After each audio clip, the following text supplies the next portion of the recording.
almost all of us can remember one of the most toxic characters that have ever been on television, and that is the well-loved Michael from The Office. And what this character does is he pushes us to the edge and yet maintains this adorableness that makes it quite difficult to hate him, unless you still are able to. But what happens if you're stuck in a situation with a Michael or another flavor of workplace toxicity? What do you do?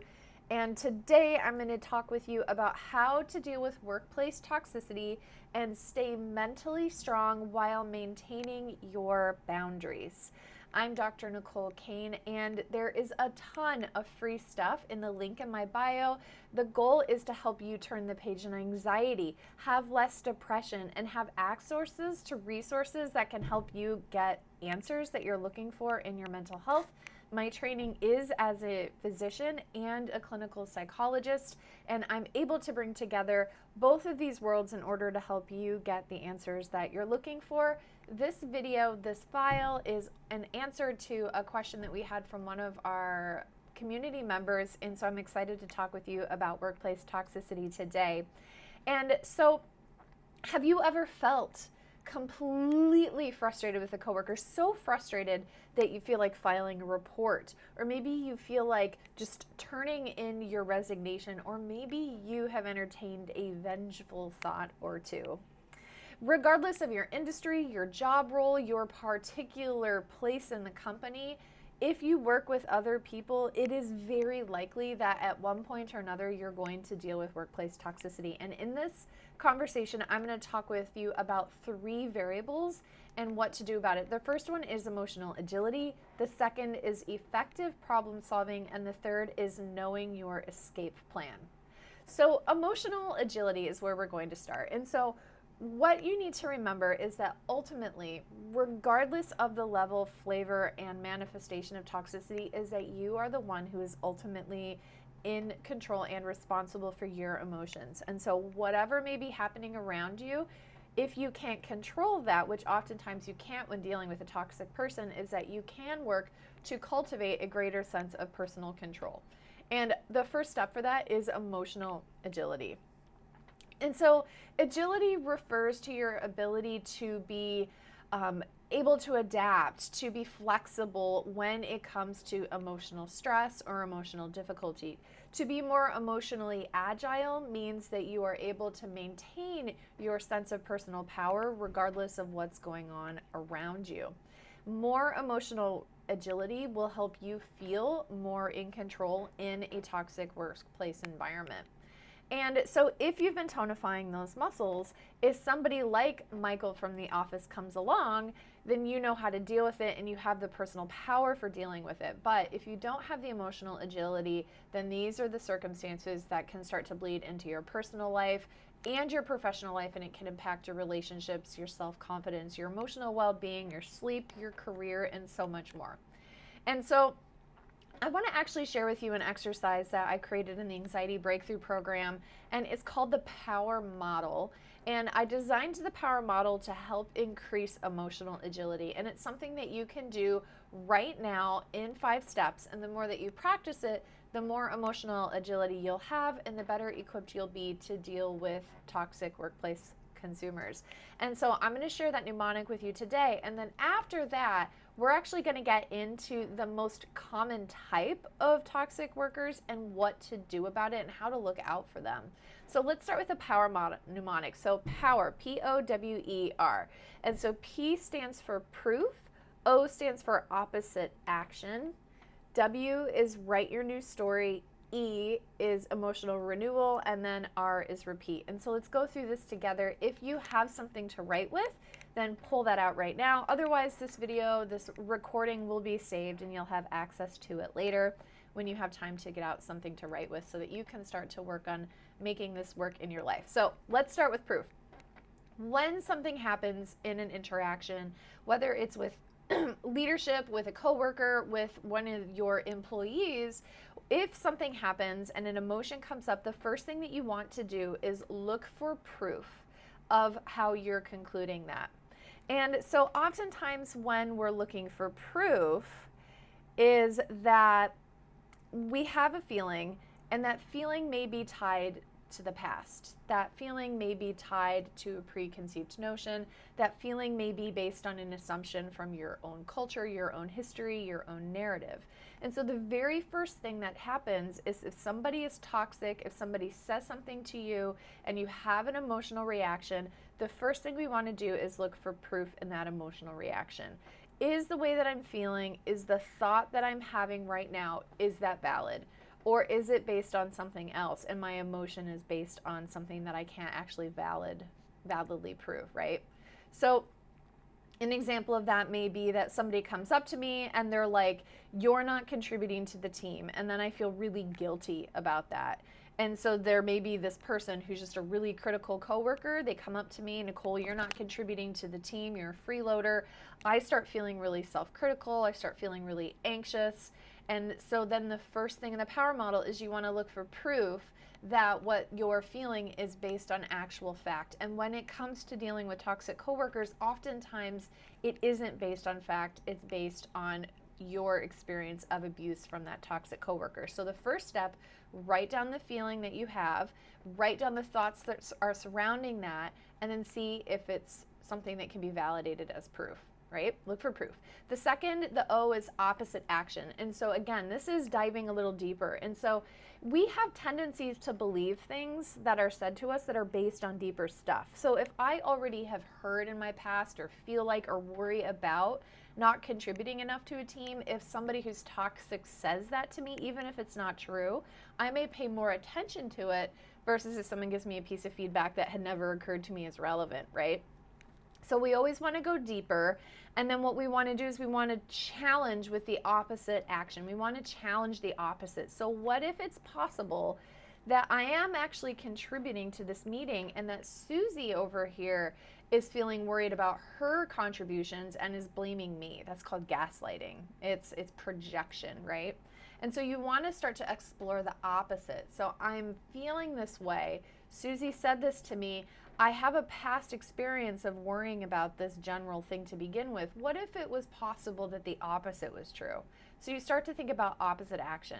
And then W is to write your new story. So oftentimes there's difficulty in holding the opposites, right? We swing from complete chaos to feeling completely in control, or maybe hyper controlling and becoming rigid, chaos to rigid. And so you may have this fear that's creating anxiety, and then you may swing over to trying to be really hyper rigid and control it.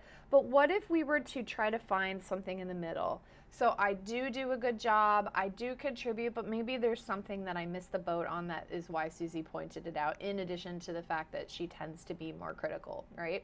So write your new story with the truths from both sides of the spectrum. And so this is the power model. And we've talked about the first one, which is proof. We have opposite action. We have write your new story. And then emotional renewal is where you start to change your emotions based on this new understanding, this new data point of doing the deeper dive. Okay, so there's a little bit of this, a little bit of that. How do I want to feel about that? Is you emotionally renew. You create a mindset that you can then focus on so you can change your emotions going forward. And then the last step is R, is repeat. So we've been talking about emotional agility in dealing with toxic coworkers, and the whole point of emotional agility in the power model is to help you have the strength to deal with these people. And a big part of that is to target your thoughts so that you know what's coming from you, what's coming from that person, and what deeper kind of concern, issue, or insecurity may be being triggered by that. So the next step is effective problem solving, and effective problem solving is going to really vary depending on the type of toxicity that you're dealing with. And so I'm going to share with you 5 primary types of toxic people. We're going to describe them a little bit, and then I'm going to tell you some of the best research strategies for dealing with these people. Just to interject, if you just joined us, this is Dr. Nicole, and my passion is to help you get your life back, to be free from anxiety, to be resilient if you're dealing with toxic people in the workplace or even toxic people in your life. And so this whole content is an answer to a question that we had from one of our community members. And so let us know how we can support you. If you ever have any questions that we could do a blog or a video or a podcast on, then simply let us know by sending us a DM, or once this video has been downloaded, just comment on the video and we make sure to respond as a team to everybody. So we're going to dive in now on the 5 primary types of toxic coworkers. And so number 1, and start thinking about the types of toxic people that you're dealing with and see if you resonate with any of these. And if you do, then start taking notes because this is for you. Number 1 is the gossip. The gossip is a type of toxicity where you feel like everywhere you go that there's people talking about other people, there's people sharing secrets, there's people who are communicating, and maybe when you walk in the room, they stop talking, or they start sharing, did you know this about this person with you? And it's a form of artificial intimacy. Artificial intimacy is intimacy that's on the guise of I'm trying to get close to you, but I'm doing it in a pathological or toxic way. And so it's a form of interpersonal connection that's not truly interpersonal or intimate. It's more of treating the person that you're gossiping about or that they're gossiping about as an object. It's a way to create a power dynamic where you know secret information that may or may not be true that you are sharing with other people. And so if you deal with gossips in the workplace, there are a few things that you can do. One is passive and one is direct. Passively is to avoid those people. If you have to be in the same space as them, maybe wearing your earbuds, maybe not interacting with them. If they're saying something, don't respond to them. And sometimes passivity works. In other cases, though, passivity could be a form of compliance to a behavior that you don't actually agree with. And so if you want to be direct about it, in the moment where you observe gossiping happening, is saying something and calling it out. So for example, where did you get this information? Is that true? Or, oh wow, is that a fact? Or did blank give you permission to share that? Or this sounds like gossip and I don't want to hear it. So saying something in the moment to cut off the gossip. The risk of this, though, is that if it's a toxic gossip, is that you may be at risk of having the gossip then shifted at you. And so what I always suggest when dealing with toxic people is to document. Write down what you noticed, write down what people said, write down your response, and just keep a hold of that because that will be a form of protection for you if you do need it down the road, if things become increasingly hostile. I'll give you some references. We'll do a whole blog about this in the coming weeks, and you can read more about how to deal with a workplace gossip.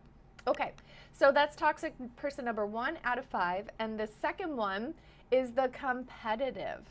So the competitive encompasses toxic workplace people who are willing to stand on the shoulders, heads, hands, face, whatever of their coworkers in order to get themselves to the top.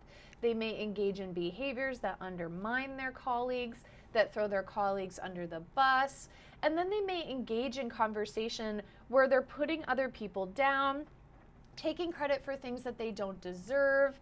And so this can be really toxic if you've been in an environment where you feel like somebody always needs to be in the limelight and then you're often in their shadow when really they haven't contributed in a way that is authentic.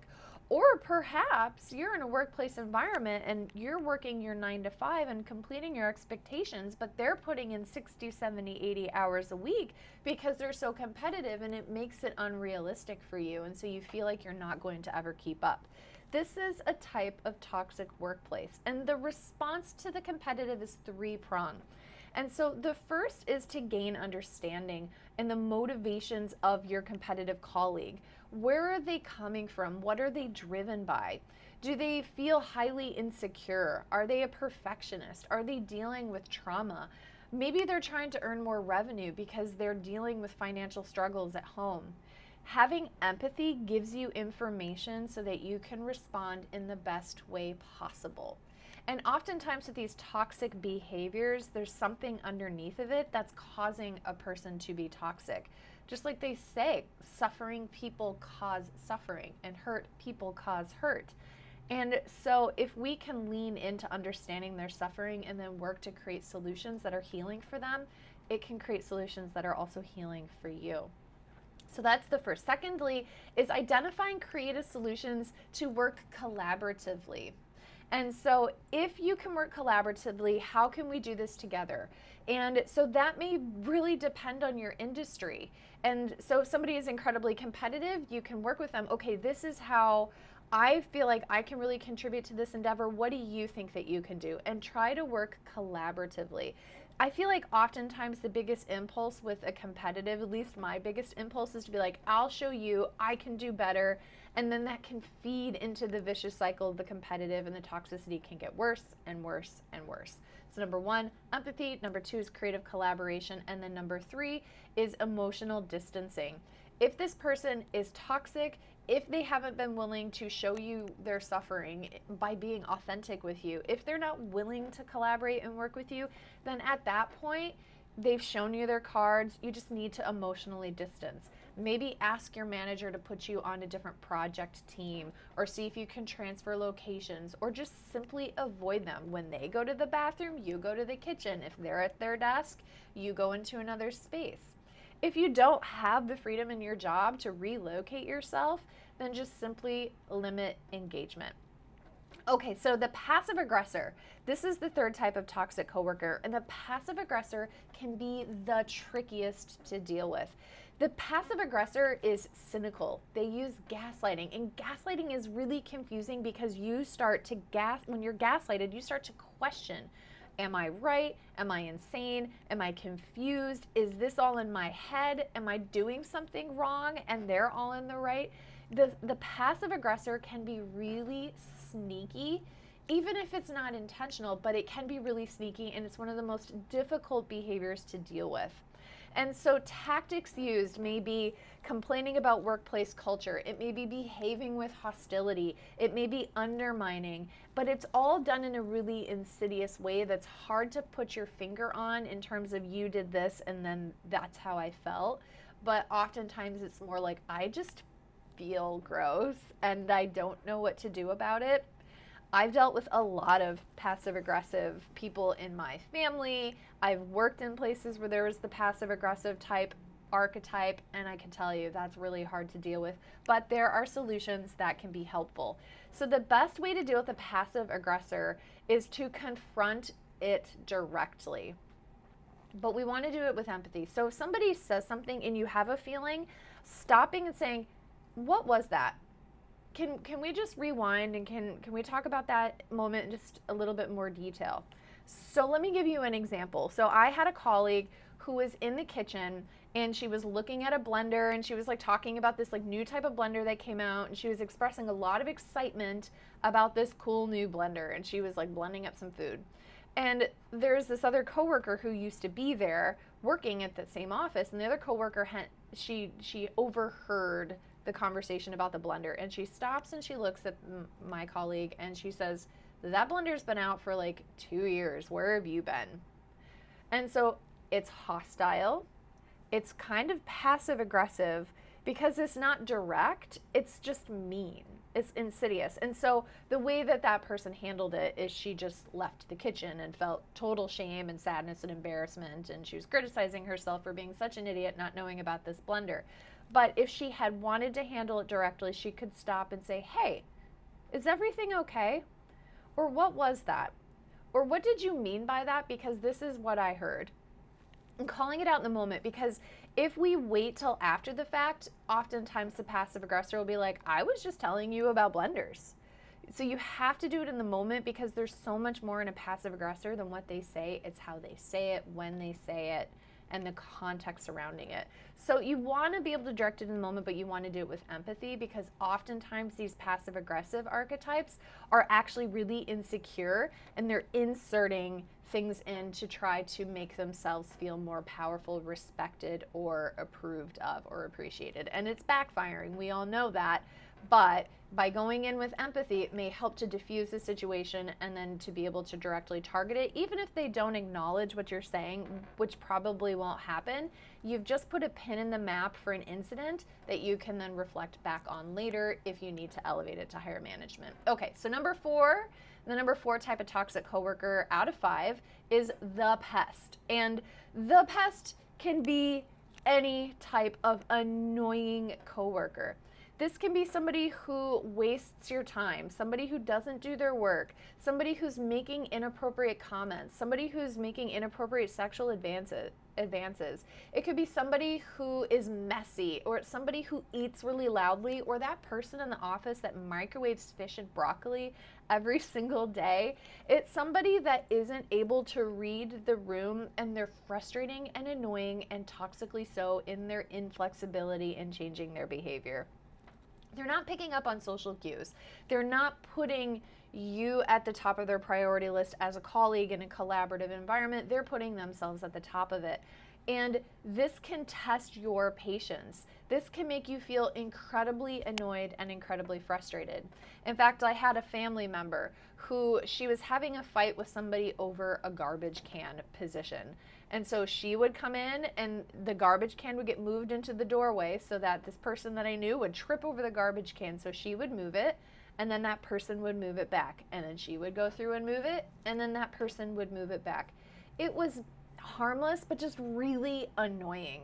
It was frustrating to the point where this person, my family member, felt like quitting her job because she just felt so irritated having to show up and deal with this stupid garbage can day in and day out. And it could be little things like that, or it could be big toxic things like Michael on The Office. Like, he was a pest and he was incredibly inappropriate and toxic, right? So the cool thing about the pest archetype is it gives us the opportunity to test our limits and to tonify our effective tolerance skills, which we talked about in the beginning of this recording. And so when dealing with a pest, you may want to deal with them directly or indirectly, just depending on their particular flavor of pestiness. And so I have some notes here. What I wrote down is the key is to be very clear with your boundaries, because again, the pest just isn't picking up on social cues, or they just simply don't care, right? Maybe they like to be annoying, like that little brother who just wants to like poke you repeatedly until you lose your mind and smack them across the face, and then they go and they tell parents, and then you're grounded, right? So sometimes the pests don't pick up on it, and other times they're just nefarious. And so the key dealing with a pest is to be very clear with your boundaries and be really clear with yourself of how long you're willing to spend with the pest, in what context are you willing to be in the proximity of the pest, and for what type of activities. Like, will you tolerate them in meetings, or is it so intolerable that you have to put down a meeting boundary where I can't go to meetings if the pest is there? Boundaries is key when dealing with the pest. You're going to want to be direct. You're going to want to be straight. Of course, have empathy, because again, suffering people cause suffering. And so the pest is probably a suffering person that's pestering you, and it's very likely that they're pestering other people as well. The last type of toxic workplace colleague is the hostile workplace colleague. And this one is the most dangerous. This one is the most insidious. The hostile colleague is cruel, abusive, can be emotionally abusive, psychologically abusive, can be physically abusive, sexually abusive. Hostile workplace environments are a game changer. It can bleed into your personal life. It can bleed into your romantic life, your family life. It can actually change your trajectory in your career. It can affect your emotional well-being and your wellness. And so hostile workplace environment is something that's really important to take seriously. And I actually have some 6 signs that you're in a hostile work environment and that you need to employ your exit strategy. So those are coming next. But let's talk a little bit more about the hostile coworker and what to do about it. So I want to make sure I don't miss anything, and so I'm going to read from my notes here. So one of the most difficult toxic coworkers is the hostile. They can be rude, cruel, threatening. And the most important thing you need to remember when dealing with these types of coworkers is that your needs and your boundaries must be a priority. And you must assume that conflict will happen. with hostile work personalities, conflict will happen. Assume that conflict will happen and be prepared and know how you need to deal with it. Do not let it cut you off guard. Be prepared. So step one is, when you can, is take the high road. Don't get into their drama. When they deliver low blows, maintain professionality, because your decorum is something that will go with you if it needs to be brought up to higher level management. And again, you want to maintain professionalism. You want to take the high road. Do not get wrapped up in the emotion or drama. That's going to fuel the fire, and it's going to make it more intense, more hostile, and it's going to end up compromising your professionality in your job and in your life. Staying your calm and collective self will be very helpful for you as an asset. And then again, document. Every time an incident happens, write it down as objectively and clearly as you can.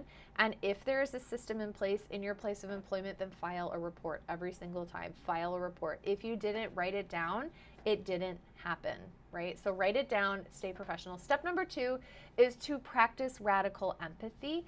And we call it radical empathy because it's empathy that is given when somebody doesn't earn it, warrant it, or deserve it. And again, typically hurting people are hurt people. They may have grown up in an abusive environment, and then they're replaying that abuse in the workplace environment.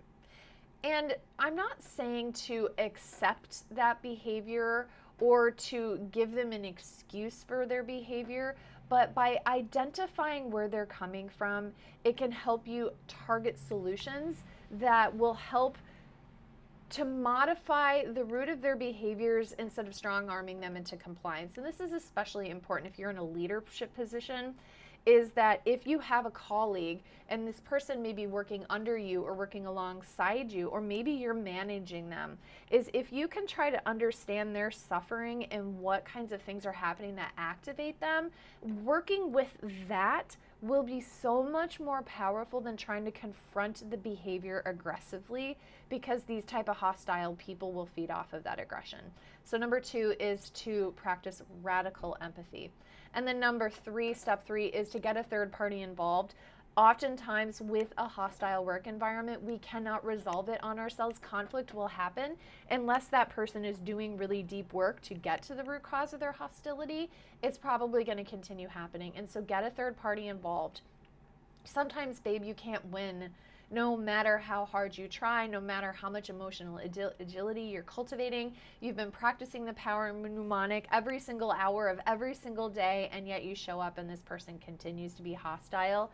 And this is why you need to know your limits at the beginning. This is why you have to have a plan at the beginning, because once you hit your limit and you've reached out to HR, you've reached out to management, and once this behavior has continued to the point beyond what you feel like is okay, acceptable, and reasonable for you to deal with, then we go to the overarching step 3 of this whole conversation, which is knowing your exit strategy. After all is said and done, it comes a time when the negatives outweigh the positives, and if the circumstances have made it clear that putting up a healthy boundary is necessary and protective, but not being heard, honored, and respected, and if you have gotten to the breaking point, or ideally before you hit your breaking point, you're at this place where you're questioning if you need to leave, I have 6 signs that you actually need to employ your exit strategy, and that's how we're going to finish up today. It's the 6 signs that you need to employ your exit strategy. So if you're in a toxic work environment, if you have any one of these 5 types of toxic coworkers, who, by the way, could ebb and flow in and out and overlap like a Venn diagram, you may have someone who's hostile and who's also a pest, right? You could have a blending of these things. And if it's getting to the point where you are at the end of your rope, where it's coming into your home life, then it's time to leave. And so there are 6 signs that you need to employ your exit strategy. Number 1 is you feel bullied or harassed. Your work environment should be safe. You should never feel bullied or harassed at your work environment. Never. Something happens, you put forward creative solutions, you go to higher management. If it's not resolved, you need to move on to your next chapter. Okay, number 2 is you feel at risk for physical, mental, emotional, psychological, or sexual harm. If you feel at risk of harm, It's time to employ your exit strategy. It's time to leave. Okay. Number 3, you've communicated your needs and they're not being heard. They're not being paid attention to. You're being deprioritized. Action hasn't been taken. Your management, your HR isn't receiving your feedback and putting in action something to protect you. Number 4 is you have made reasonable personal adjustments to your behavior and your expectations. You've done your own work.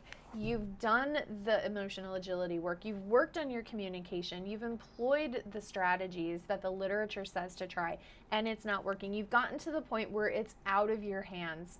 Just like we said at the beginning, you can control yourself. You cannot control other people. And so if you're stuck in a rut where you're doing everything you can and nothing is appreciably changing, it's time to go. And lastly, if your work environment is bleeding into your personal life in a negative way, if you feel depressed, if you've had to go on to medications because of your job, if you've had to go to the hospital because of your job, if you feel like you can't function on your days off because you are so emotionally and physically depleted from your job, if it's bleeding into your relationships, into your happiness, into your hope and your joy and your goals and your future, if your job is stealing your life, it is time to move on. This is a lot, right? We've been talking about toxic coworkers. We've been talking about staying mentally strong and keeping your boundaries. We went over the emotional agility, how to be emotionally strong. We talked about effective problem solving, and we applied it to the 5 most common types of toxic coworkers. And then we talked about the 6 signs that you need to move on to the next chapter. And so this is a question that we get asked all the time. And if you're resonating with this, it's very likely that there's somebody in your circle that would benefit from this knowledge too. And so if you can, if you're willing, is share this video, share the recording, share the blog once that gets put up in a couple of weeks, because people need to know that they have an option, that they don't have to be victims of workplace toxicity, that they don't deserve it, that there are places out there where they can be safeguarded and protected. And knowing our worth and knowing when it's not okay can be incredibly freeing and life-saving. Thank you so much for listening. This has been Dr. Nicole. I have a podcast, the Get Your Life Back podcast, and you can find that on Spotify and Apple Music. You could also find links to it in my YouTube. If you haven't checked out the link in the bio above, we have a ton of awesome free resources, so please check them out. And then as always, any questions that we can answer for you or resources we can provide for you, let us know. We're always looking for new topics to share on these lives, and so please let us know what would be interesting to you. The comments that happen in the live video don't download once I end up ending the video and saving it. And so if there's something that you want to make sure that I see, is if you can, pop back in just a moment and put a comment on the video, or just send us a DM and my team and I will see it. Anyway, it's been so good to see you. I honor you. I love you. I respect you. And I will see you next time. Thanks.